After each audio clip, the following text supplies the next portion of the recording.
You're listening to a Count Out podcast.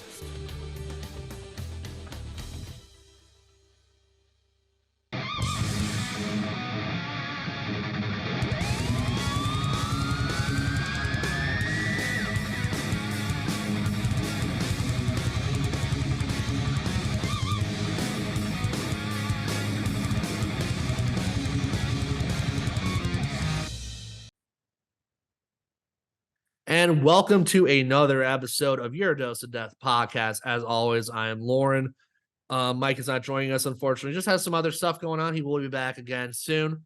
But in the meantime, though, I am joined by a great friend of the show, someone who is giving me the opportunity of a lifetime that I'll get into shortly a little bit later. And he is here to talk about a big show coming up for them, the last show of the year for Ruthless Pro Wrestling. We're going to be talking all about WhiteOut, their no ring show up in Michigan, literally in 2 weeks' time. Ladies and gentlemen, I'm joined by none other than my dear friend, Chris Kohlenberg. Chris, how are you today? I'm good, man. How you doing, Loren?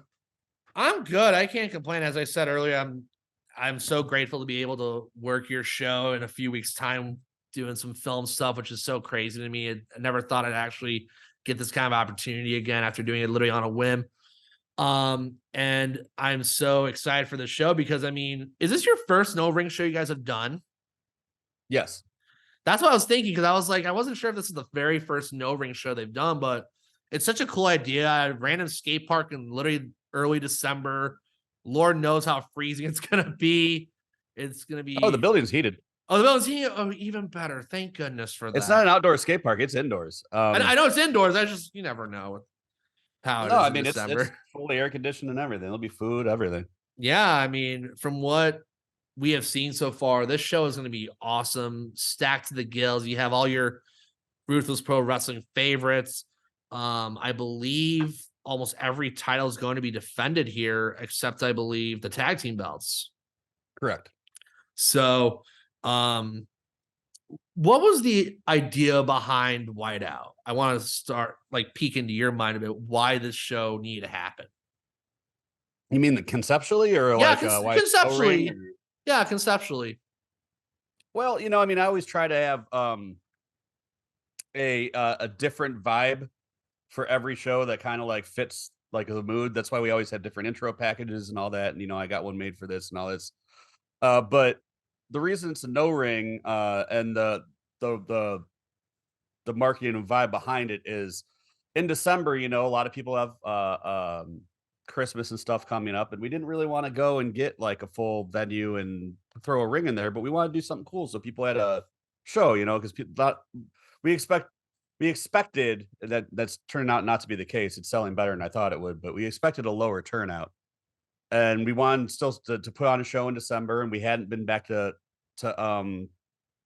Michigan in a while, and the hometown crowd was getting a little feisty with us about that. So I found this skate park, and I got a great opportunity there, and I was like, there's never been a no ring deathmatch show in a skate park. So I mean, we're going to be utilizing the bowls and the half pipes and all that shit. There's balconies.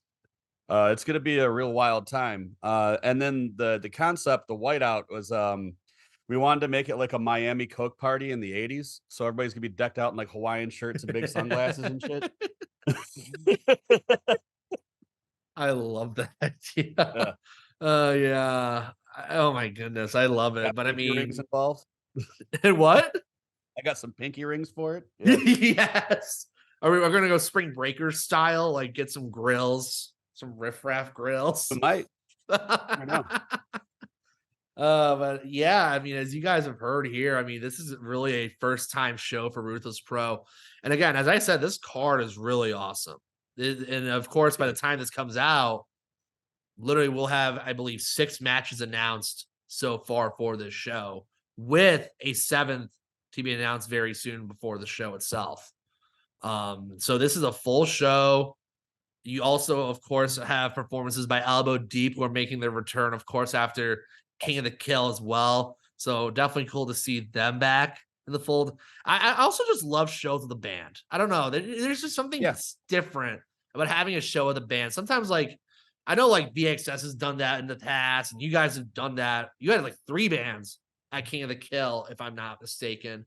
4. That's right. Oh my goodness. Yeah, we had a full show before the thing. I mean, before the tournament happened, but I come from the world of music.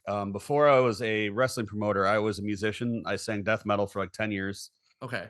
So that was like, my first passion. And to be able to combine the two, I really love that idea. And, that we had a great response at King of the Kill for it. And, I really love Elbow Deep. And I mean, what better band out this way, do we have for that? They're perfect for it. Yeah, I mean, if they fit the vibe, they fit the vibe. That's all I gotta say there. So I'm excited to see them for the first time. Of course, you have food for this one. Mhm. You literally have everything covered for a nice Saturday night in Dearborn, Michigan. But without further ado, let's get into this card. I think the one that I'll talk about first is kind of the Detroit versus Nathan Mowry match, as I'm calling it. Of course, as you know, we had Judge Joe Dredd on here not too long ago talking about the ass kicking he is going to hand Nathan Mowry. And it's turned into really this whole Detroit versus Nathan Mowry matchup. I want your opinion. Like, why Joe Dredd of all people to lay at the smackdown on one Killbilly Nathan Mowry? Oh, because I really want this dude to get his fucking ass whooped. So who better than Joe Dredd? I mean, Joe's a big motherfucker who's bad to the bone. And, he's been just laying waste to the, he hasn't picked up his first win in RPW yet, but he has come real goddamn close. And he has gone against seriously heavy hitters. So this guy, I mean, he should go through this kid like toilet tissue. I mean, this fucking backwoods ass hillbilly gonna come up here talking about all this shit. They can't even drink the fucking water down there, talking shit about us. I'm curious, like, where did all like newfound hatred of Detroit came from for Nathan Mowry? Do you even have any idea, or like, is it just because he didn't get opportunities, or like, I'm a little befuddled by it. So he was working with a company up here called TWU, True Wrestling Underground. And he did some shows at that, and I believe it left a bad taste in his mouth. Maybe how he was. I don't really know what happened there with him. I do know Mike White, the owner. Maybe I should reach out to him about it. Yeah. But I'm not really sure where he got so bitter with Detroit. Maybe he was treated poorly. Maybe they didn't have enough hay rides and cider for him. I don't fucking know. Maybe he's not used to paved roads. Who knows? Who knows? But all we do know is he is supposed to be coming December 9th to Dearborn, Michigan to really face the absolute ass kicking of a lifetime in the form of Judge Joe Dredd. That is one thing we do know. So that one I'm looking forward to. I think everyone in the city of Dearborn, Michigan and beyond is looking forward to this one. I would not expect a very warm welcome for him. There's a lot of people that are not so happy with his comments. Yeah, it definitely left a weird taste in my mouth when I saw them at first. So I'm definitely on board with that. The next match I want to talk about, someone who actually did defeat Judge Joe Dredd, is Otis Cogar, who has been on a bit of a hot streak in RPW, facing off against. Is this someone who was making their debut in the form of Hardway Heater? Okay, Heater's been with RPW before. This will be his third appearance. He wrestled Justin Kyle in a cage at Steel Carnage, and then he wrestled who did he wrestle? He wrestled back in January for us at this time it's war. Okay. But yeah, he's back for a third time against Otis Cogar. I mean, Otis has been on fire in RPW lately. And this is just another one. It's good to have crowd favorites. I think Otis is definitely becoming a crowd favorite for RPW. I mean, yes. Heater is as tough as they come, though. Again, who doesn't love a guy with his first name Hardway? But this is really, it almost feels like an unstoppable force versus an immovable object in a way. I expect this one to be super violent. These guys both are some of the toughest sons of bitches I've had in my roster. They both always go all out. And I think Otis knows that he's on a hot streak right now, and if he keeps this going, that'll lead to, a title shot, which I know he's really, really gunning for. So I expect them both to kind of, lay it out there on this one. Yeah, I And mean, neither of them go light on any matches they ever have. So yeah, no, that's one thing I definitely noticed with both of them is they go hard, 100%. I mean, Otis has really brought out the best in himself. I feel like these last few months, like the match with Dillinger, still is one of my favorite matches I've seen in person this year, like hands down. But also him and Judge Joe Dredd really, really took it to each other. Like as we said before, Judge Joe Dredd is a big motherfucker. he is. Otis, he didn't just run into him; he ran through him at times. So there's no denying this will be a really violent match. The next up, the match I want to talk about, someone who, of course, is coming off a recent loss of the Kamikaze belts. Schwartzy looking to get back to his winning ways against none other than one of the two pillars of Detroit wrestling in Malcolm Monroe III, MM3. Schwartzy definitely, he has to kind of go back to square one. He lost the belt to Remington Roar, the Kamikaze belt, of course. He did a very good job representing that belt, though. I couldn't have thought of a better Kamikaze champion for the first few defenses, but now it's back to square one. I mean, this is going to be an interesting one. This will be a very interesting one, I feel like. I'm not sure it's a back to square one, because if you do look at Schwartzy's win-loss record here, it is, I think he's lost 3 matches to 10 wins. Oh, So, okay. I mean, that's not something to take lightly going into this, and the one thing also to keep in mind is they are both hybrid wrestlers. A lot of people don't really realize because Schwartzy, he does a bit of a funny shtick, but the motherfucker can mat wrestle, he can high fly, he can do it all. And then, you got MM3, a third generation wrestler who is known for, everything. I mean, that he is the true definition of a hybrid. So Yep. I expect this to be really different and interesting. And they're both very familiar with each other. So they kind of know what to expect. So I have a feeling that they're going to try to shake up their offense a little bit, maybe try to keep each other on their toes a bit. Mm-hmm. So yeah, this might be pretty interesting. This is one that I feel like a lot of the environment may be used to their advantage and or disadvantage. I feel like. I'm interested to see how all this plays out, because I mean, there's so many opportunities for so much different stuff that, I've never seen a show take place at a skate park before in my life. And I know probably all these guys have never wrestled in a skate park in all their life. So, I mean, this is probably going to be a lot of innovation and a lot of, like, oh my, we could try this. We can do this. What if I throw them off this? What if we do Yeah. this? I mean, I think it's going to be real interesting what these guys come up with to do to each other. Yeah, that's that one definitely. It tickles my fancy in a way, like you just don't know how it's going to play out. I mean, they're both hybrid wrestlers.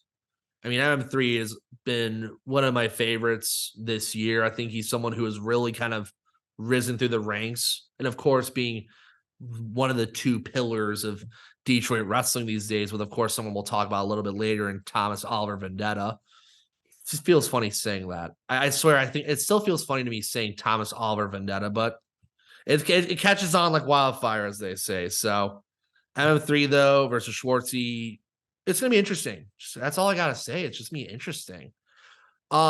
Next up, I want to talk about, this is probably the one I'm looking forward to the most so far, the matches even announced. Of course, the RPW Kamikaze title, Remington Roar, the new champ, versus Randy West, the former Rust Belt champ. This is our first show in a while without the Rust Belt championship around her waist. And it feels kind of weird saying that. It feels really weird saying that now. Like she was literally the Iron Woman champion for RPW for a year plus. She had over 500 days. 500 days. Wow. Yeah. It's a little over 500. Yes. And it's just crazy. I mean, And she came out every single time, was an absolute champ with the Rust Belt. She never missed a show. I mean, she was on every single show and she defended it on every single show. So she really put the work in with that thing. And now she's trying to go for another championship in the form of the Kamikaze belt, of course, held by Your Dose of Death podcast athlete Remington Roar. who just defeated Schwartzy back in Chicago for the Kamikaze belt. And it is his first defense of the Kamikaze belt. Remington's, yes. Yes, that's what I thought. So now he has a belt. The tables have turned from back in June when Randy had a belt that Remington was vying for to now Remington has a belt that Randy is trying to get. So it's kind of an interesting little foil to the story here. I mean, Remington's not fazed by anybody, and I think he definitely has that loss back in June at the back of his mind. But it's gonna be very interesting to see how this is gonna be I feel like this is gonna be a really, really hard-hitting match. This will be their third time facing each other in an RPW ring. And so far, Randy has come out on top twice. She had to use a taser the last time to make that happen. But right now, technically, win-loss wise, she has the upper hand. But I also don't think that we have the same Remington in the ring that, it used to be. He's gone to Japan. He's been everywhere. He's done everything now. And he's gotten a lot more experience under his belt, a lot more road weary, and a lot more, move set and all that stuff to make him a lot more dangerous, a competitor in something like this. It definitely has been a wild few months for Remington Roar, that's for sure. I think as you said, it's not the same Remington that watching the June trying to be the chaser, trying to be the one to get that Rust Belt championship. Now he's got the belt to flex. Now he has the champion's walk under him as well. So this is gonna be a really interesting one. I mean, I expect a lot. I expect this to be really hard hitting. Randy is as tough as they come. And I mean, as you proved at 500 days as the Rust Belt champion, literally defending against everyone and their mother, it felt like. It just Randy, though, I feel like if there's someone that like encapsulates what RPW is all about, is Randy West. Yeah, absolutely. I mean, Randy came back from an injury, a career-ending injury. She, when she first came around RPW, she was a manager. She was managing Sportsy.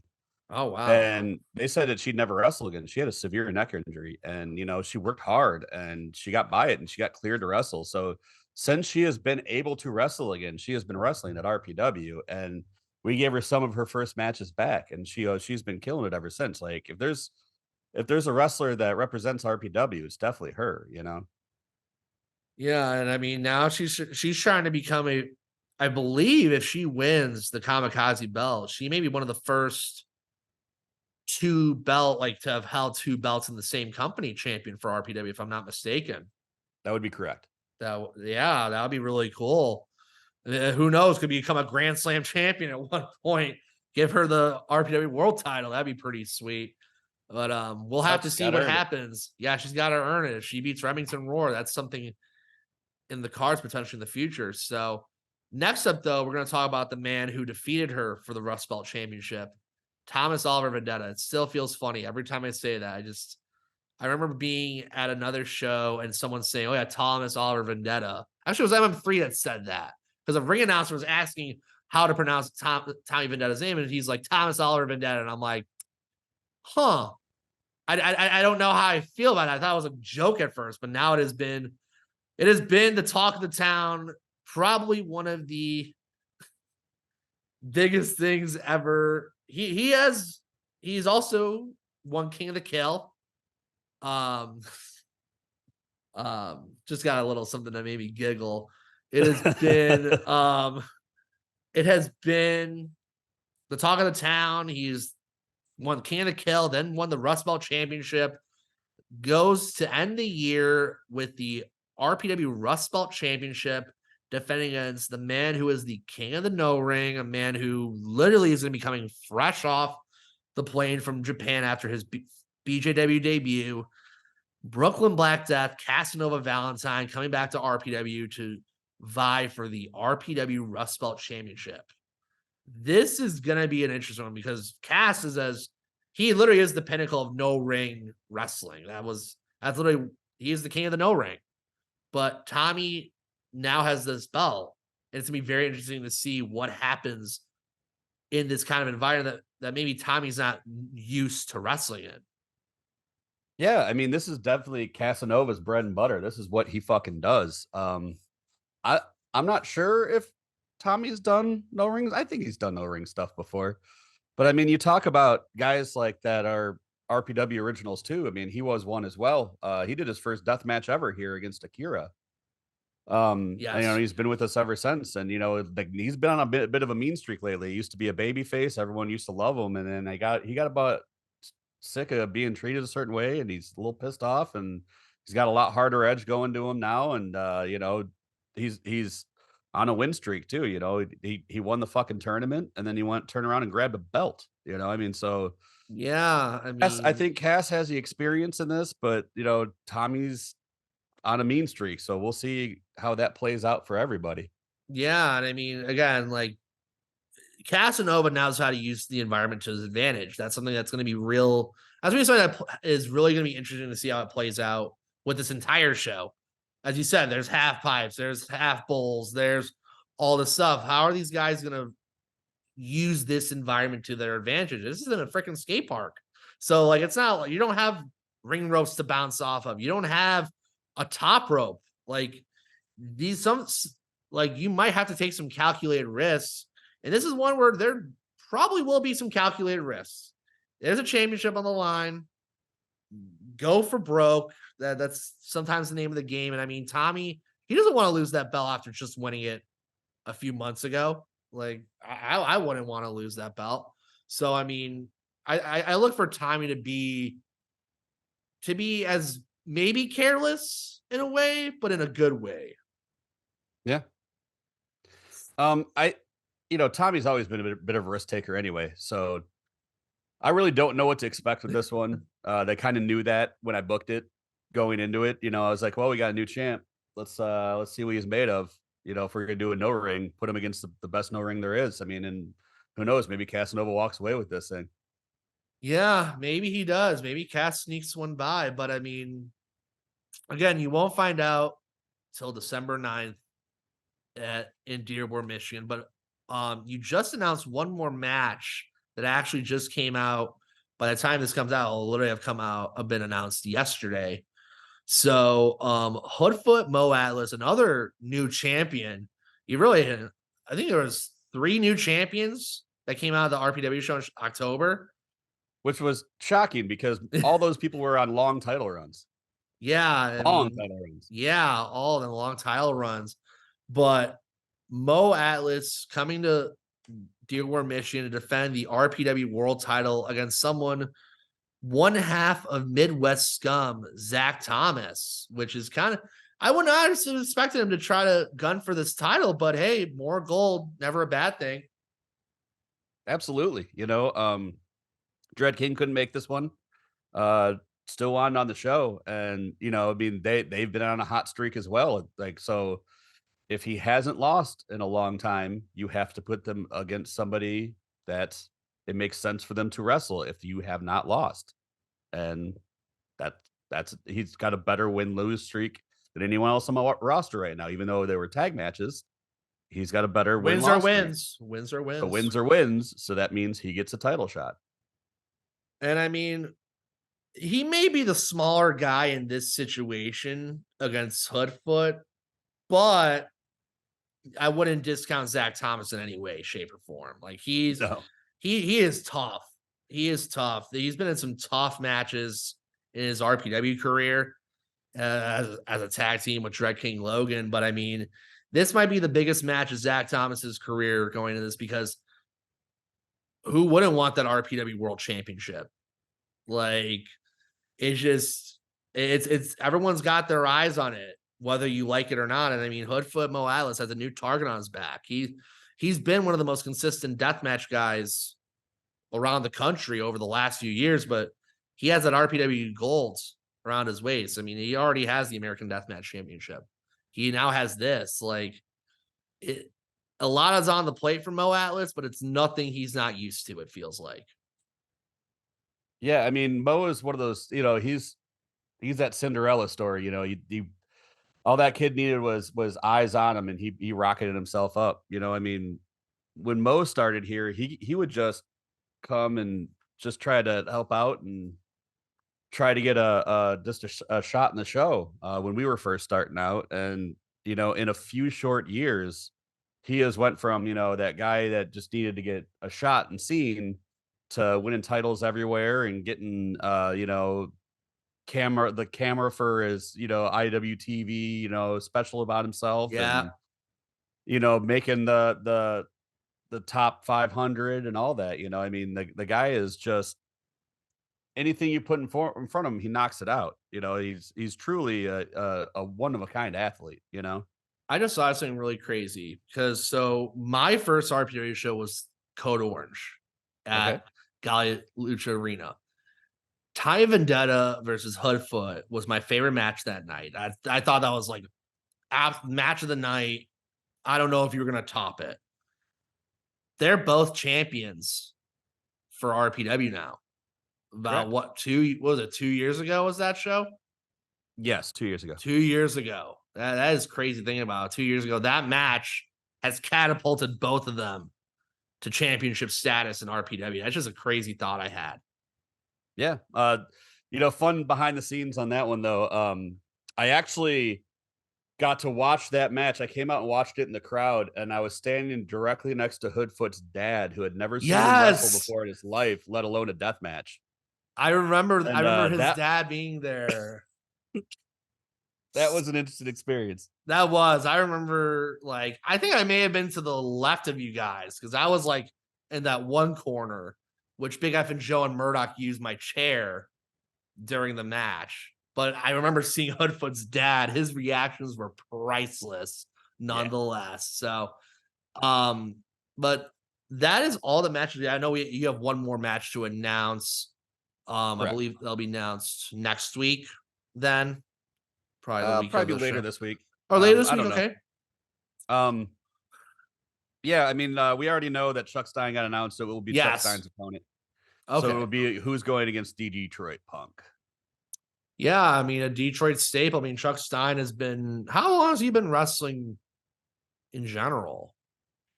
I think going on 20 years. Is it 20 years? I thought it was maybe 20 He's been around a long time.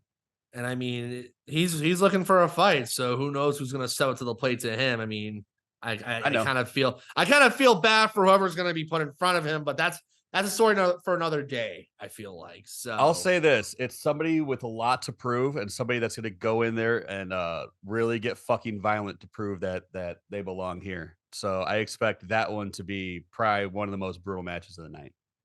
Yeah, I mean, this whole show is going to just be brutal. I feel like it's just going to be brutal. I mean, you're in a skate park, a lot of unpredictability. I expect someone to bring someone who's going to bring a thumbtack skateboard. I have just a weird feeling about that. We've already sourced 25 boards, and we've given them up all kinds of different ways. Oh boy. And of course, as many of you know, I will be making my official filming debut as part of the Kings Road crew that night. I'm so excited to just I'm excited to be a part of Team RPW going forward. It's really, it feels right at home. I wish I had a little RPW hat, like the NFL draft and a shirt. We'll get you one. We got RPW hats. I'll slap one on you when I see you. Okay, of course. You might have to. It might look out of shape with the Hawaiian shirt. But yeah, it comes throw a thing of Gatorade over your back. It'll be great. Yeah, exactly. The whole thing and sticky. Yeah, I'll be like, real shivery. Just no Fago, no fake. You're in Detroit, brother. I can't promise shit. But anyways, I'm excited to be a part of that. Just so you guys know, I will be making sure that clips from that show will be on the Kings Road page, as well as I know it's not going to be live on IDW TV, but it will be out for a later release as well. So those of you that can't make it, don't worry. The show will be on all airwaves. We have our intro package made and our lower thirds and all that. Because it's a no ring show, it's not going to require a whole lot of editing from the camera people. Mm-hmm. So we hope to have it up within a few days. You heard from the man himself. I mean, music to my ears, music to everyone's ears. So I think to really end this great conversation about WhiteOut, I want to ask you about the year RPW's had. I mean, you ventured into a new market in Chicago, the legendary Berwyn Eagles. You put out the first ever your first ever deathmatch tournament, which saw Tiny Vendetta victorious. What is the year meant to you in regards to Ruthless Pro Wrestling? You know, this is going to be the year I don't know if I'll ever be able to top. January we started with having our first Japanese talent in Sakuda Mm-hmm. in a ring. We debuted in Jersey, WrestleMania weekend, and I was really nervous about how we would sell there, and the attendance was great, and people really want us back, which is One of my something favorite shows. That was one of my favorite shows, like the indie WrestleMania weekend. Honestly, that Jersey show was really fun. I'm really proud of that one because I think we did something very different than the rest of the shows from that weekend. And I think that the crowd really reciprocated and appreciated that. But yeah, we did that. One of the things I've always wanted to do since I started this was a deathmatch tournament, but I knew I wasn't ready for it for the first couple of years. So I'm glad I waited, and I'm very proud of how my first one turned out. We're already working on next year's. And I mean, that wasn't our break into Chicago. We were in Chicago before, but that was, I worked really hard on getting the Berwyn Eagles.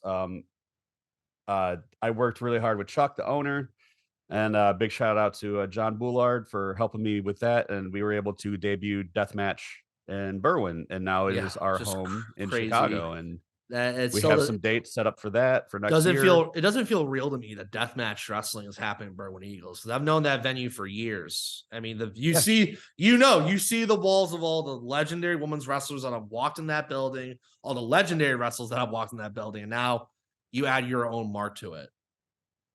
A lot of people didn't believe it was going to happen, and they were like, "Well, it's just going to be a non-deathmatch show." I mean, that's what I kept hearing "Oh, they're going to have a show there, but they're not going to be able to go hard there. They're not going to be able to go hard there." And we've definitely proven that wrong twice. And I mean, I have a great relationship now with Chuck. We talk all the time. We'll be back several times next year. The dates are already locked in. They just haven't been announced. So there's that to look forward to. And this year we're breaking another first, which is the no ring thing, and we wanted something in December since we haven't been home in a while, for those people, but we also wanted to do something completely different than what we normally do. So that's where WhiteOut came from. So if we're able to top this year ever, I'll be very happy. I mean, in our tournament, we had people from Mexico, Australia, Japan, all in one show. I mean, that's something I don't take lightly. No, and I mean, the sky's the limit. Sky's the limit, I feel like. I mean, as you said, a big year first and a big year of monumental stuff coming for RPW. So, again, thank you for coming on again. As always, you're always welcome on here. Like, you've always been a great friend, always been a great friend of the show. So with that being said, how can people stay in the loop with all things Ruthless Pro Wrestling? We're on all the socials. We're on X, as it's called now. We're on Instagram. We're on Facebook. I think Peapod went ahead and made us a Threads thing, if that's still a thing. Yes. I'm not the technology guy. Yes, he did. I tell them what to post and they handle it for me. I believe they even set us up a TikTok. So we're on all that shit. That should have anything and everything we got coming up. You can see all our shows on IWTV. We also have a YouTube channel where we are periodically putting up matches from our past shows, and we're going to be working on about a year back we put up something on IWTV called Choice Cuts, which was our favorite matches the first couple of years. Okay. And we are currently putting together Choice Cuts 2, which will be our favorite matches of this year and last year. Awesome. Well, there you guys have it. I mean, as always, it's always fun to chat with Chris, and always fun to chat about all things Ruthless Pro Wrestling, because you guys are just you're like evolving. It's always an evolution with you guys. I mean, of course, the tournaments, new champions, only 3 new freaking champions heading to this last show. It's one thing after another, and all good things aside. So again, Chris, thank you for coming on again. And I'll be seeing you in a few weeks. Yeah, Ben. Well, and as you guys know, thank you for listening to this episode of Your Dose of Death podcast. See you on the flip side.